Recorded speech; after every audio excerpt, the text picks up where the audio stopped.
ಬೀದರ್ ರಾಜಶೇಖರ್ ಪಾಟೀಲ್ದು ಈಶ್ವರ್ ಖಂಡ್ರೆ ಅವ್ರದ್ದು ಜಗಳ ಬಗೆಹರಿಲ್ಲ. ಕಾಂಗ್ರೆಸ್ 100 ಪಾರ್ಟಿಲಿ ಒಂದು ಈಶ್ವರ್ ಖಂಡ್ರೆ ಕಾಂಗ್ರೆಸ್, ಒಂದು ರಾಜಶೇಖರ್ ಪಾಟೀಲ್ ಕಾಂಗ್ರೆಸ್. ನೋಡ್ಬೇಕಾದ್ರೆ ಯಾಕಂದ್ರೆ ಅವ್ರಿಬ್ರು ಬಲಾಢ್ಯ ಅದಾರ.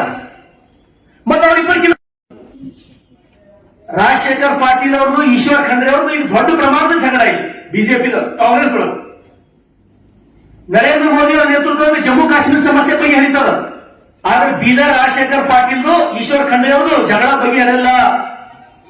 ಕಾಂಗ್ರೆಸ್ 100 ಪಾರ್ಟಿಲಿ ಒಂದು ಈಶ್ವರ್ ಖಂಡ್ರೆ ಕಾಂಗ್ರೆಸ್, ಒಂದು ರಾಜಶೇಖರ್ ಪಾಟೀಲ್ ಕಾಂಗ್ರೆಸ್. ನೋಡ್ಬೇಕಾದ್ರೆ ಯಾಕಂದ್ರೆ ಅವ್ರಿಬ್ರು ಬಲಾಢ್ಯ ಅದಾರ.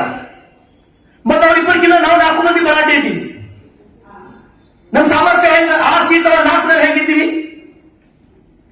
ರಾಜಶೇಖರ್ ಪಾಟೀಲ್ ಅವರು ಈಶ್ವರ್ ಖಂಡ್ರೆ ಅವರು ಬಲಾಢ್ಯ ಇದ್ರು ಅಂದ್ರೆ ಅವ್ರು 4 ಗೆದ್ದಿದ್ರು, ನಾವೆಲ್ಲ ಗೆದ್ದಿದ್ದೆವು. ಭಾರತೀಯ ಜನತಾ ಪಾರ್ಟಿ ಬಲಾಢ್ಯ ಅದ. ಇಲ್ಲಿ ಭಾರತೀಯ ಜನತಾ ಪಾರ್ಟಿ ಕಾರ್ಯಕರ್ತರು ಈ ಜಿಲ್ಲೆಗಳು ಬಲಾಢ್ಯ ಅದ. ಇದು ಮಾಧ್ಯಮಕ್ಕೆ ನಾನು ತಿಳಿಸಕ್ಕ ಇಷ್ಟಪಡ್ತೀನಿ.